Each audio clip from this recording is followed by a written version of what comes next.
আসসালামু আলাইকুম।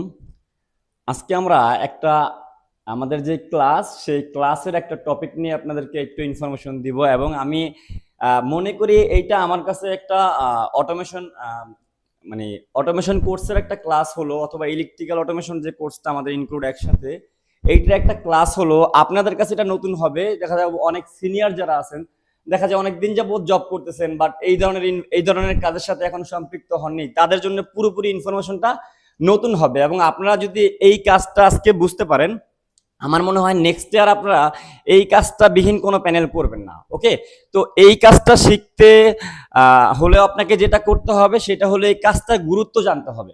এই কাজটার গুরুত্ব কি সেইটা এবং এই কাজটা কিভাবে ক্রিয়েট করতে হয় সেই ইনফরমেশনগুলো আমরা আজকে আপনাদেরকে শেয়ার করব।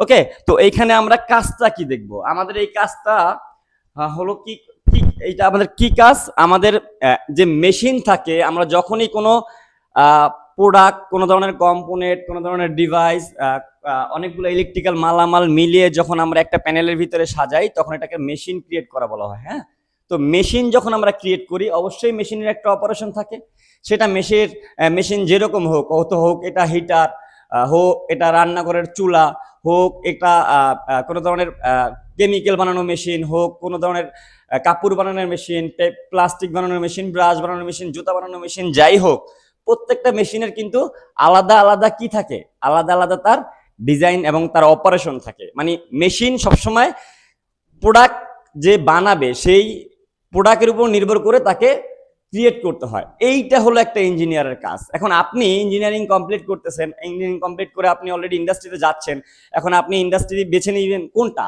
আপনার তো জানাই নেই যে কোন ইন্ডাস্ট্রির মেশিন সম্পর্কে আপনার ধারণা হয়ে গেছে। তো এই আমাদের চ্যানেলের সাথে থাকুন, মেশিন সম্পর্কে আপনার 100% ধারণা হয়ে যাবে।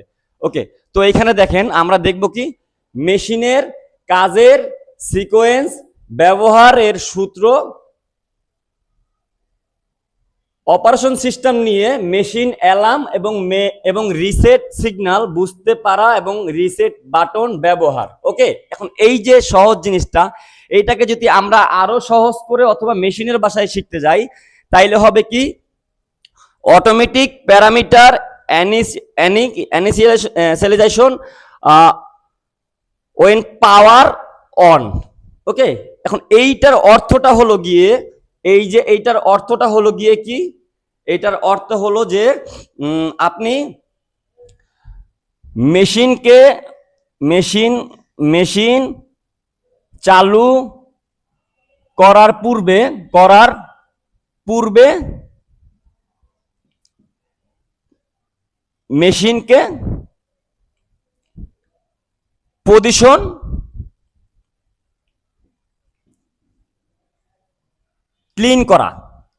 ওকে,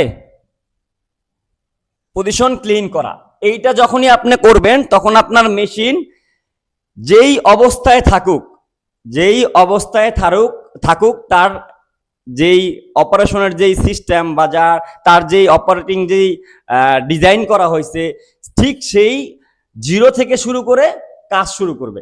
ওকে, আমরা যদি আরো ভালো করে বোঝাতে যাই, বিভিন্ন মেশিনে দেখবেন পুরো মেশিনের সাথে একটা সুইচ থাকে যেটাকে বলা হচ্ছে ইনিশিয়ালাইজেশন সুইচ। যেই সুইচটার কাজ কি থাকে, মেশিনটা যখন অনেক দিন চলতে থাকে, অনেক ঘন্টা চলতে থাকে, অনেকক্ষণ চলতে থাকে এবং অনেক প্রোডাকশন দেওয়ার পরে সেক্ষেত্রে মেশিন তো ক্লান্ত হয় না, বাট আমরা ক্লান্ত হয়ে যখন মেশিনকে অফ করি তো মেশিন কি করে অটোমেটিক্যালি জিরো পজিশনে আসে, মানে স্টপ থেকে স্টার্ট হয়। কিন্তু এমন মেশিন আছে যেগুলা মূলত সিকোয়েন্সলি চলে। মনে করেন আপনার একটা মোবাইলের ভিতরে 100 পার্টস লাগানো আছে। ওকে, তো আপনি 100 পার্টস লাগানো যে আছে এটা কিন্তু এক থেকে শুরু করে বিভিন্ন ভাবে একটা একটা করে মেশিনে পার্টস গুলা বসাচ্ছে, রাইট? তো এখন আমার কথা হলো যে মেশিনটা যে একটা একটা করে পার্টস বসাচ্ছে, মেশিনটা কিন্তু 1 থেকে 100 পর্যন্ত যাওয়ার পরেই সে ফুল অপারেশন কমপ্লিট করবে। হ্যাঁ, হঠাৎ করে যদি কারেন্ট চলে যায় বা হঠাৎ করে যদি আপনার মনে হয় কোনো কারণে যে মেশিনটা 90% কাজ করে এখানে বন্ধ করে রাখা হয়েছে অথবা কোনো কারণে ইমার্জেন্সি মেশিনটা এখানে বন্ধ করা হয়েছে, তাইলে আপনাকে কি করতে হবে? আপনাকে অবশ্যই মেশিনকে শুরু থেকে শুরু করতে হবে। তার মানে মেশিনকে এই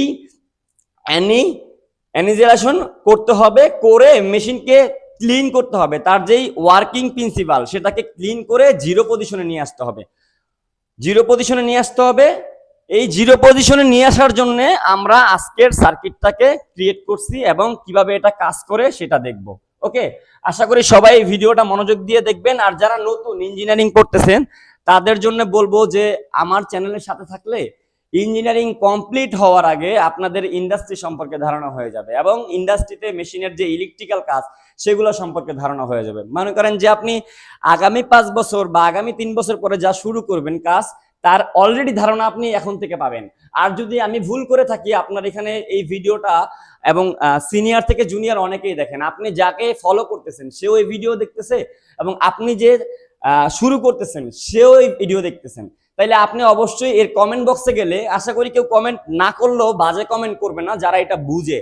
আর আমি কত গুরুত্বপূর্ণ একটা কাজ আপনাদেরকে শেখাতে যাচ্ছি সেটা তারাই বুঝবেন যারা অলরেডি ইন্ডাস্ট্রিতে আছেন। আর হয়তো যারা নতুন তাদের কাছে জিরো মনে হবে বা একটু পেঁচানো মনে হবে, তবে এটা বুঝার চেষ্টা করুন এবং এই ধরনের কাজগুলো আপনাকে শিখতে হবে। 100% এই ধরনের কাজগুলো শিখতে হবে যেই কাজগুলো ইন্ডাস্ট্রিতে চাহিদা আছে ইন্টারন্যাশনালি। মানে আপনাকে ফ্যাক্টরিতে যাওয়ার আগে এই নলেজ থাকা মানে আপনি অলরেডি ইন্ডাস্ট্রি সম্পর্কে জানেন। তো এইটা আপনি যখনই প্রুফ করতে পারবেন ইন্ডাস্ট্রিতে আপনার জব এবং কাজ করতে সুবিধা হবে। ওকে, তো দেখেন এইখানে আমি মেশিনের সিকোয়েন্সটা আগে বুঝাই। ওই যে বললাম যে মেশিনের কাজটা কি সেইটা আমি আপনাদেরকে আগে বুঝাবো যে আমার মেশিনটা কিভাবে কাজ করবে। ওকে, এই যে আমার যে মেশিনটা আমি আঁকছি সেই মেশিনটা কিভাবে কাজ করে, এইখানে কিন্তু মেশিনটা আঁকা আছে। ওকে, তো আমি একটু সময়টা বেশি লাগতেছে, আমি শুধুমাত্র এটা একটু মুছে নিই যাতে করে আপনারা আমার কথাগুলা বুঝতে পারেন এবং কাজটা দেখতে পারেন প্রপার ওয়েতে। ওকে, তো ঠিক আছে, আমি শুরু করতেছি। মেশিনের আমি 4টা কাজ ধরছি, 4টা কাজ। কাজ 1 নাম্বার, 2 নাম্বার, 3 নাম্বার, 4টা কাজ। মনে করুন আমার মেশিনটা 1 থেকে 4 নাম্বার পর্যন্ত কাজটা কমপ্লিট করলে 100% ওয়ার্কিং হয়। মনে করেন একটা বোতল বানাবেন আপনি, তো বোতলটা যখন 1 থেকে 4 পর্যন্ত যাবে তখন বোতলের সম্পূর্ণ মেশিনের যে কাজটা থাকবে সেটা কমপ্লিট করে ফেলবে। ওকে, তো এখন আমার কথা হলো এইটাকেই আমরা দিয়ে আমাদের এই যে সার্কিটটার কথা বললাম যে কখনোই যদি 3 নাম্বার পজিশনে গিয়ে কাজ অফ হয়ে যায় বা আমি কোনো কারণে মেশিন স্টপ করি, সে জানি সেইখান থেকে হয় রানিং হবে। আর আমি যদি চাই যে না আবার এই প্রোডাকশন 3 নাম্বার পর্যন্ত যেই বোতলটা গেছে সেই বোতলটা যে নষ্ট হয়ে গেছে সেইটা ফেলে দেওয়ার পরে আমি নতুন বোতলকে জিরো থেকে মেশিনে ইনক্লুড করব এবং জিরো থেকে মেশিনে রানিং করব। তো এইটা বোঝার জন্যই আজকের এই সার্কিটটা, আশা করি সবাই দেখবেন মনোযোগ দিয়ে। দেখেন এইটা কি, এইটা হলো আমার main motor reverse 10 inch on থাকবে। খেয়াল করেন এটা একটু বুঝেন। মেইন মোটর রিভার্স মানে একটা রোটেট বা রোটেশন। ওকে, মেইন মোটর রিভার্সে 10 মিনিট অন থাকবে। ক্লিয়ার? তাইলে আমি মনে করেন ধরলাম এইটা আমার মেইন মোটর 10 মিনিট এদিকে যাবে, ঠিক আছে, এদিকে গেল রিভার্সে। ওকে, দেখেন এইটা আমার একটা কি এইখানে আছে মোটর, এই যে মোটর লাগানো আছে। ওকে, এইটা একটা মোটর লাগানো আছে। তাইলে এই মোটরটা 10 ইঞ্চি রিভার্সে যাবে। তাইলে রিভার্স কোন দিকে ধরলাম আমি এদিকে। ওকে, তাইলে এই 10 ইঞ্চি এদিকে গেলে এইখান পর্যন্ত আসলো 10 ইঞ্চি। খেয়াল করেন এইখানে আসলো আমার মোটরটা, এই যে 10 ইঞ্চি আমার আইসা পড়লো। আইসা পড়ার পরে তারপরে কি হবে, ক্রেন লিফট 10 ফিট উপরে। ওকে, এখন কি হলো, মনে করেন এই যে মোটরটা, সেই মোটরটা কি করবে, একটা লিফটকে 10 মিনিট উপরের দিকে নিবে। সেম ওয়েতে আমি আরো সহজ করে বুঝাচ্ছি। এইটা কি বুঝতে পারতেছেন? এইটা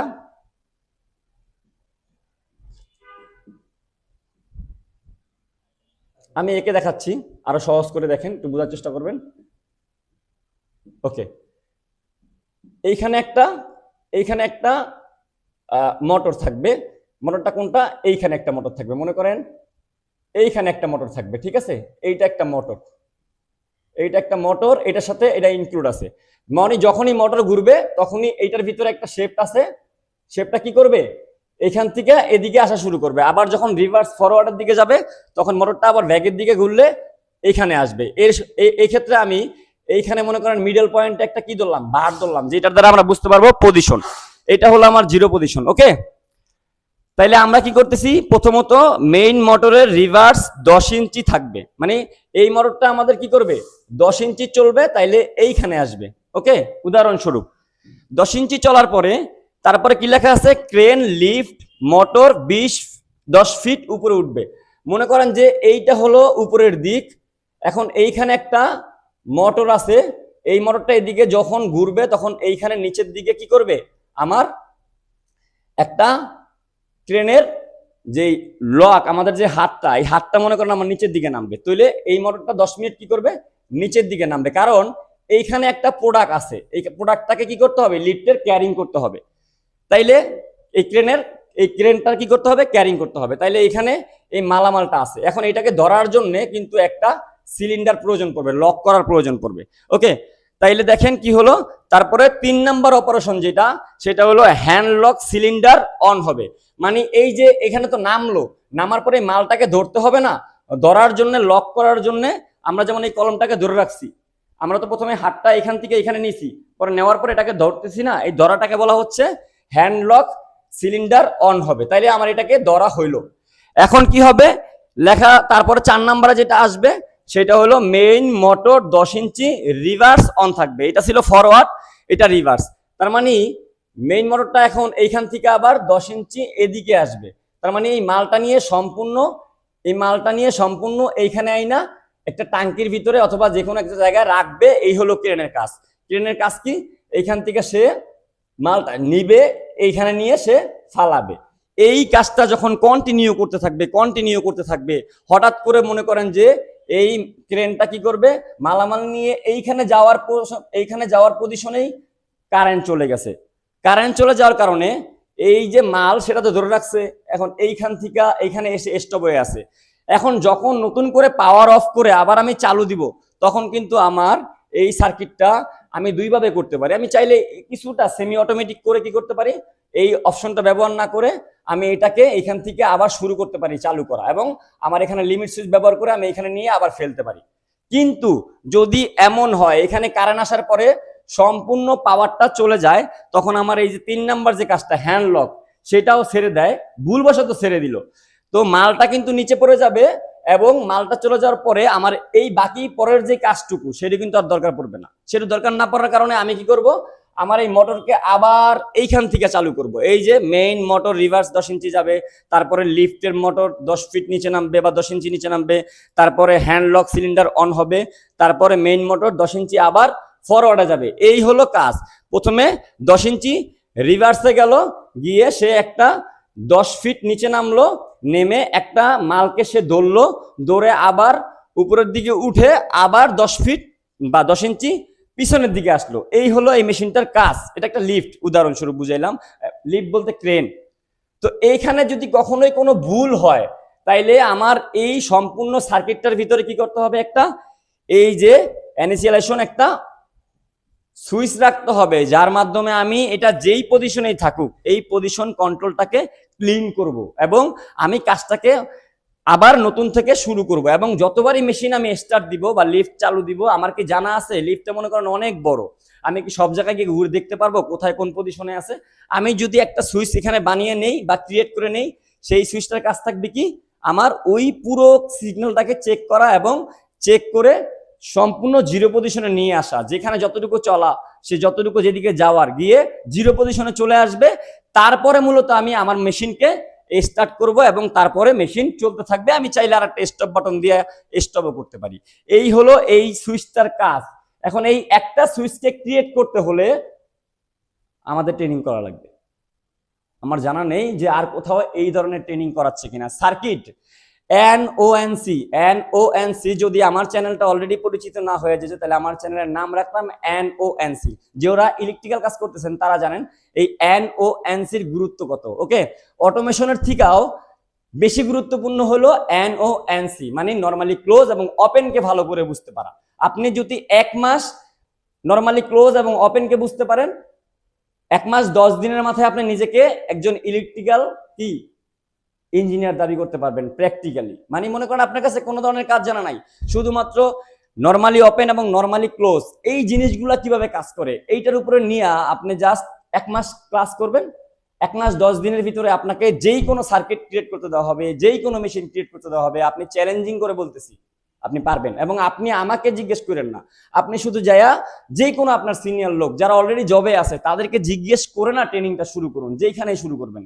ট্রেনিং যারা করাচ্ছে তারা কখনো বিপদে পড়ছে কিনা ইন্টারভিউ বা ভাইভাতে গিয়ে, এবং তারা জবের ক্ষেত্রে কি কখনো অবশ্যই ফেস করছে কিনা বিভিন্ন প্রবলেম, তাদের কি স্যালারি বা আপ করার জন্য যুদ্ধ করতে হয়েছে কিনা, তাদের কি চাকরির টিকায় রাখতে হয়েছে কিনা, এই জিনিসগুলোকে না আগে যাচাই করুন। তারা কত ধরনের মেশিন দেখছে, তাদের কতগুলো ইন্ডাস্ট্রি ভিজিট করার ক্ষমতা আছে, ভিজিট করছে, এই জিনিসগুলো জেনে ট্রেনিং এ ভর্তি হন।